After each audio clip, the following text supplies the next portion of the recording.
Hello दोस्तों, नमस्कार, प्रणाम, राम राम। मेरी आज की क्लास में आपका स्वागत है। आज हम पढ़ेंगे डोमेन्स ऑफ डेवलपमेंट। कल हमने जाना था कि डोमेन्स ऑफ डेवलपमेंट 4 हैं। डोमेन ऑफ डेवलपमेंट 4 टाइप्स है इसके। मैंने आपको करवाया था PCSC, physical, cognitive, social, emotional. ये 4 इसके टाइप हैं। ये मैंने केवीएस की सीरीज़ शुरू की हुई है, आप देख लेना। अगर आपके काम आए तो आप पढ़ लेना और प्लीज़ मुझे सपोर्ट करना। पहले हम जानेंगे फिज़िकल डेवलपमेंट।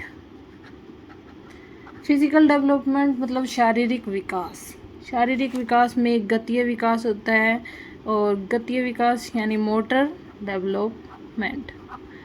मोटर डेवलपमेंट आगे 2 टाइप हैं, gross and fine motor skills. 2 type की स्किल्स होती है, gross and fine motor skill. Gross में क्या होता है, बड़ी मांसपेशियां शामिल होती हैं, लार्ज मसल, बड़ी मांसपेशियां इसमें शामिल होती हैं। और इसमें जैसे लेग और आर्म, ये जो बड़ी बड़ी मसल होते हैं इनका यूज़ होता है।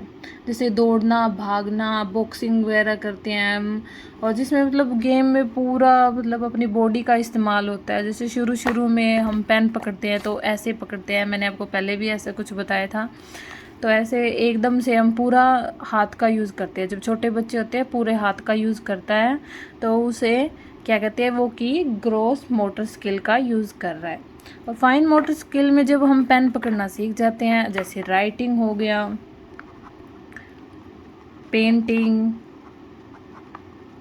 ड्राइंग, इसमें क्या हो रहा है, आइज़ हैंड का कोऑर्डिनेशन हो रहा है। जब आंखों और हाथों का हम इस्तेमाल करते हैं, इन दोनों का कोऑर्डिनेशन होता है, तो वो क्या आती है, फाइन मोटर स्किल होती है। इसको आप GF से याद कर सकते हैं। ये भी हिमांशी मैम ने ही बताया था। वैसे मेरा कुछ नहीं है, मैं बस ट्राई कर रही हूँ कि क्या मैं सही से पढ़ा सकती हूँ। मुझे टीचर बनना है, इसलिए मैंने यहाँ से एक छोटी सी शुरुआत की है। अगर आपको अच्छा लगे तो आप लाइक और शेयर कर देना।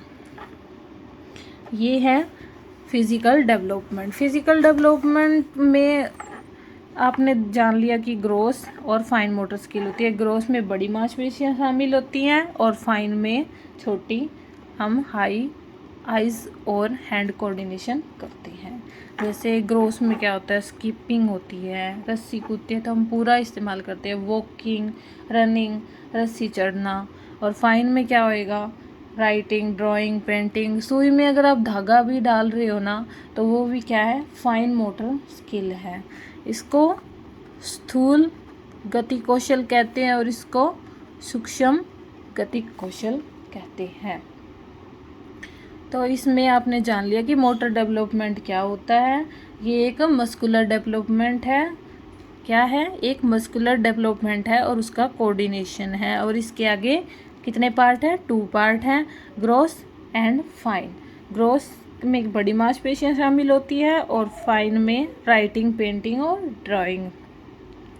आगे सेकंड हम जानेंगे कॉग्निटिव। कॉग्निटिव में क्या होता है, इसमें मेंटल ग्रोथ एंड इंटेलेक्चुअल। इसमें मेंटल ग्रोथ की बात होती है। मेंटल ग्रोथ में मतलब थिंकिंग, रीजनिंग, लर्निंग, रिकॉल करना, memory, imagination, problem solving, decision making, coding and decoding. Language development भी इसी के अंदर आता है। क्या है, लैंग्वेज डेवलपमेंट भी इसी के अंदर आता है। लैंग्वेज डेवलपमेंट क्या होता है, children learn the language and the age at which they acquire different components of language. जब हम छोटे बच्चे होते हैं तो शुरू में एलईडी डिवाइस कहा जाता है। ये अभी मुझे ध्यान में नहीं है ये किसने दिया है। ये एलईडी वैसे हाइपोथेटिकल है, काल्पनिक है, मतलब ये कोई ऐसे नहीं है कि हमारे दिमाग में कोई बॉक्स होता है। शुरू में लैंग्वेज एक्विजिशन डिवाइस होता है जिसके थ्रू हम शुरू में लैंग्वेज सीख लेते हैं। सेकंड लैंग्वेज सीखने में हमें तभी थोड़ी दिक्कत आती है, शुरू में हम मतलब नेचुरल होता है लैंग्वेज को सीखना। फिर क्या आएगा, थिंकिंग। मैं इस शॉर्ट में लिख रही हूँ, मैंने एक हाथ में ये फ़ोन पकड़ा हुआ है तो थोड़ी मुझे याद करने में और बोलने में भी दिक्कत हो रही है। रिकॉल करना, memory, imagination, problem solving, decision making, coding and decoding. Recall, memory, imagination, problem solving, decision making, coding and decoding. तो कॉग्निटिव डेवलपमेंट में क्या क्या आएगा, thinking, learning, memory, recall, problem solving, decision making, coding and decoding. तो अब हम आगे क्या करेंगे, social development. Social development, social development के अंदर ही क्या आता है, इमोशनल डेवलपमेंट। ये इसी का पार्ट है, अलग से कुछ करने की ज़रूरत नहीं है। हम शुरू में जब बच्चा पैदा होता है, अकॉर्डिंग टू जे.बी. वॉटसन, बच्चे में 3 इमोशन जन्मजात होते हैं, 3। इसे FAL फॉल, हिमांशी मैम से ही सीखा है ये भी मैंने। फॉल मतलब फियर, एंगर, लव। जब बच्चा पैदा होता है तो इन 3 इमोशन के साथ पैदा होता है। और सोशल डेवलपमेंट के अंदर ही इमोशनल डेवलपमेंट होता है। और बच्चे के ऊपर क्या होता है, कल्चरल एंड सोसाइटल इन्फ्लुएंस पड़ता रहता है। जैसे जिस समाज में बच्चा रहता है उसी का असर होता है। अगर पढ़े लिखे समाज में रहता है तो बच्चा पढ़ने की सोचेगा, और अगर कोई ऐसे समाज में रहे जहाँ पर गुंडागर्दी वगैरह, लड़ाई झगड़े, शराब वगैरह हो तो बच्चा वही सीखेगा। तो समाज का बहुत असर होता है बच्चे पर। इमोशनल भी असर होगा। अगर किसी के घर पर छोटी छोटी बातों पर झगड़े होते हैं, छोटी छोटी बातों पर क्लेश होते हैं तो बच्चे का मेंटल लेवल गिरता ही जाएगा। तो ये है सोशल डेवलपमेंट। सोशल डेवलपमेंट के अंदर हम सीखते हैं कि मोरल डेवलपमेंट भी आता है एक। मोरल डेवलपमेंट का मतलब क्या होता है, कोलबर्ग ने दिया हुआ है ये, व्हाट इज़ राइट और रॉन्ग। हम कोई भी डिसीज़न लेते हैं तब यही सोचते हैं पहले कि ये क्या सही है या क्या गलत है। यही मोरल डेवलपमेंट होते हैं। हमारी सामाजिक सोसाइटी के द्वारा कुछ मोरल्स बनाए गए होते हैं, उसी के अकॉर्डिंग हम राइट और रॉन्ग का फैसला लेते हैं। फैक्टर्स इन्फ्लुएंस डेवलपमेंट, मतलब कौन से कारक है जो डेवलपमेंट को, विकास को प्रभावित करते हैं। पहला तो हो गया न्यूट्रिशन। अर्ली स्टिमुलेशन, ये आप साथ साथ याद करते जाइए, दोहराते जाइए। अगर एक बार पढ़ के छोड़ देंगे तो कोई फ़ायदा नहीं है। नोट्स साथ साथ बना लीजिए। अगर आपको मेरी राइटिंग समझ नहीं आ रही है तो मैं बोल रही हूँ साथ साथ वो अपना लिख लीजिए। Children rearing practices. न्यूट्रिशन यानी पोषण। बच्चे को पोषण अर्ली स्टेज में ही मिलना ज़रूरी है। वैसे तो बाद में भी ज़रूरी है, लेकिन अर्ली स्टेज में अगर पोषण नहीं मिला तो बच्चा कुपोषण का शिकार हो जाएगा। बाद में चाहे उसे किसी भी प्रकार का पोषण दिया जाए उसका इतना फ़ायदा नहीं होगा। जैसे शुरू में ही 1.5 महीने के, 3 महीने के, 5 साल के टीके लगते हैं। ये टीके अगर बाद में लगाए जाएँ तो इन इंजेक्शन का कोई फ़ायदा नहीं होगा। तो ये शुरुआत में ही सब कुछ करना ज़रूरी होता है। इसी तरह पोषण भी शुरुआती स्टेज में अगर अच्छा मिल जाए तो बाद में भी न्यूट्रिशन का बहुत बच्चे की बॉडी पर फ़ायदा होता है। अर्ली स्टिमुलेशन क्या होता है? ये बच्चे का सही से ध्यान रखना, उनकी मालिश वगैरह करते रहना। मतलब बच्चा चलना सीख रहा है तो उसकी मालिश करना और उसके धीरे धीरे उसको सहारा देना। ये छोटे छोटे जो सहारे होते हैं उनकी सहायता होती है, हेल्प होती है, ये अर्ली स्टिमुलेशन के अंदर आता है। चाइल्ड रियरिंग प्रैक्टिसेस, इसका मतलब है पेरेंटिंग स्टाइल।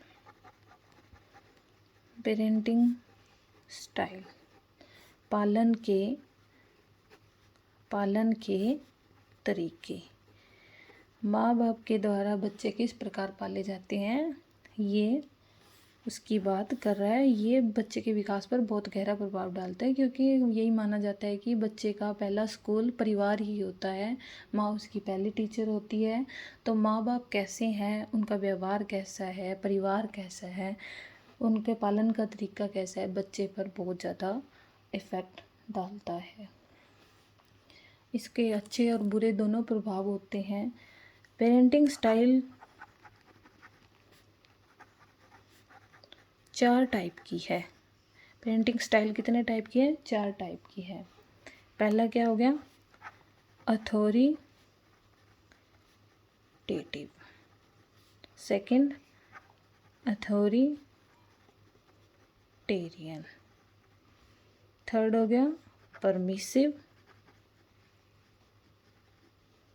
फोर्थ हो गया नेग्लेक्टफुल।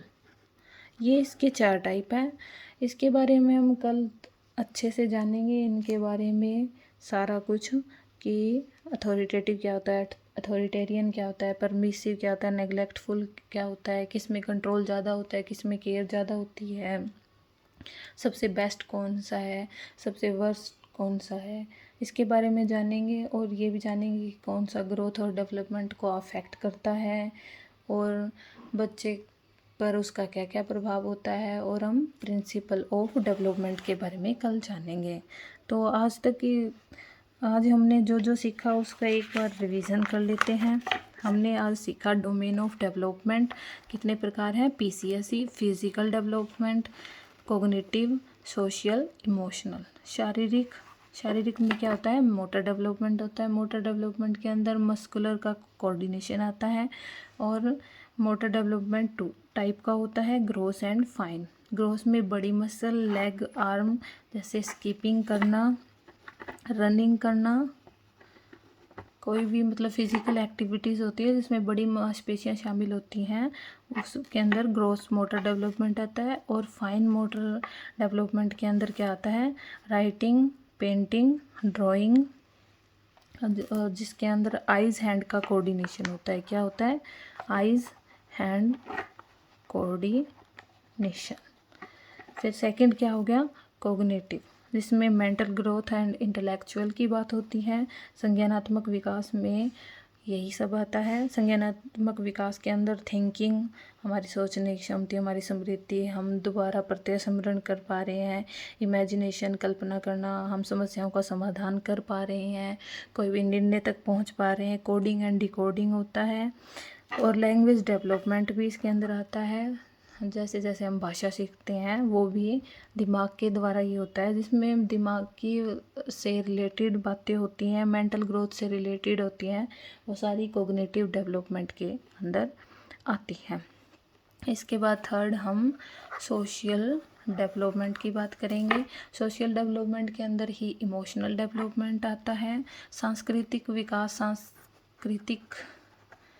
हमारा जो कल्चर है उसका भी हमारे विकास पर काफ़ी प्रभाव पड़ता है। हम जैसी संस्कृति में रहते हैं अपने आप को वैसे ही ढाल लेते हैं। जैसे भारतीय संस्कृति में पहनावा, खान पान अलग है, अमेरिका की संस्कृति में अलग है। हमारे यहाँ पर बच्चों के पालने के तरीके और वहाँ पर बच्चों के पालने के तरीके अलग हैं। इमोशनल डेवलपमेंट सोशल डेवलपमेंट का ही एक पार्ट है, वैसे इसे अलग से हम पढ़ते हैं। इमोशनल डेवलपमेंट, जब बच्चा पैदा होता है, अकॉर्डिंग टू जेबी वॉटसन क्या कहते हैं, बच्चा 3 इमोशन के साथ पैदा होता है, फियर, एंगर, लव। डर, गुस्सा, प्यार। जब बच्चा पैदा होता है उसके अंदर ये तीन इमोशन विद्यमान होते हैं। हम देखते हैं कि कई बार हम जब बच्चा पैदा होता है उसको एकदम से गोद में लेते हैं, या तो वो मुस्कुराता है या वो ऐसे डर डर के ऐसे, अपनी लैंग्वेज में कहते हैं कि वो चिमक के पड़ता है, उसे डरना कहते हैं। और गुस्सा, वो एकदम से रोने लग जाता है और अपनी भौहें ऐसे मतलब गुस्से में देखने लग जाता है। तो इस 3 इमोशन के साथ बच्चा पैदा होता है। मोरल डेवलपमेंट क्या होता है, जो हमें समाज सिखाता है कि क्या सही है क्या गलत है, वो मोरल डेवलपमेंट आता है। इसके अंदर मतलब बच्चा डिलेमा में भी फंस जाता है कि क्या ये सही है, इस रास्ते पे जाऊं या उस रास्ते पे जाऊं, ये मोरल डेवलपमेंट के अंदर आता है। और जो फैक्टर्स हैं जो डेवलपमेंट को प्रभावित करते हैं वो क्या है, न्यूट्रिशन बच्चे को शुरू से ही प्रभावित करता है। यदि शुरू में ही बच्चे को अच्छा पोषण ना मिले तो वो कुपोषण का शिकार हो जाएगा और उसे पूरी ज़िंदगी, अपनी लाइफ टाइम तक इसका मतलब इसे भुगतना पड़ता है। इसलिए शुरू में ही अच्छा न्यूट्रिशन देना माँ बाप का, परिवार का दायित्व होता है, क्योंकि तब बच्चा इतना समझदार नहीं होता कि अपने लिए खुद से कुछ सेलेक्ट कर पाए, अच्छा खाना खा पाए। वो अपने पूर्ण रूप से माता पिता पर निर्भर होता है। तो न्यूट्रिशन क्या होता है, डेवलपमेंट को प्रभावित करता है। अर्ली स्टिमुलेशन, इसका प्रभाव इतना अधिक नहीं होता, लेकिन ये भी प्रभावित करता है। जब छोटा बच्चा चलना शुरू करता है तो उसे चलने में कई बार दिक्कत भी होती है, तब डॉक्टर के द्वारा मालिश के लिए कहा जाता है। और जब माँ बाप उसको सही टाइम पे नहला कर उसकी मालिश करते हैं, और या वो कोई भी गेम में पार्टिसिपेट करना चाहता है, जब उसे गाइडेंस दी जाती है टीचर द्वारा, उसे स्टिमुलेट किया जाता है, किसी भी चीज़ के लिए उसे स्टिमुलेशन दिया जाता है, तो इसका भी उसकी ग्रोथ और विकास पर काफ़ी प्रभाव पड़ता है। चिल्ड्रन रियरिंग प्रैक्टिस, बच्चों के पालने के तरीके, पेरेंटिंग स्टाइल का भी विकास पर बहुत ज़्यादा फ़र्क पड़ता है। पेरेंटिंग स्टाइल, माँ बाप, मैंने आपको अभी थोड़ी देर पहले ही बताया है कि माँ बाप ही बच्चे के पहले शिक्षक होते हैं। उनका प्रथम स्कूल परिवार ही होता है। माता पिता कैसे बच्चे को पालते हैं, उन्हें क्या शिक्षा देते हैं, इसका असर उनके पूरे लाइफ टाइम पर पड़ता है। ये एक प्रोसेस है जो चलती रहती है, और माँ बाप का असर कुछ समय के लिए होता है, क्योंकि उसके बाद बच्चा स्कूल और आस पड़ोस में काफ़ी घुलने मिलने लग जाता है। तो शुरुआती दौर में जो उसे पेरेंटिंग स्टाइल दिया जाता है वह उसके पूरे जीवन पर असर रहता है। शुरू में ही अगर उसे दबा कर रखा जाता है तो बच्चा दबा हुआ ही फील करेगा। तो पेरेंटिंग स्टाइल क्या है, 4 हैं। एक अथॉरिटेटिव है, एक अथॉरिटेरियन है, एक परमिसिव है, एक नेग्लेक्टफुल है। इसके बारे में हम कल इसको एक्सप्लेन करेंगे सही तरीके से। और आज की क्लास बस यहीं तक। अगर आपको आज की क्लास पसंद आई हो तो please like, share and subscribe कर लेना। और ये KVS की सीरीज़ चलती रहेगी जब तक मेरी क्लासेस भी पूरी ना हो जाए। साथ में मेरी भी तैयारी हो रही है और साथ में आपकी भी, तो इसलिए हम साथ में मिलकर सीखते हैं। धन्यवाद, आपका बहुत बहुत शुक्रिया अपना कीमती समय देने के लिए। धन्यवाद, बाय बाय।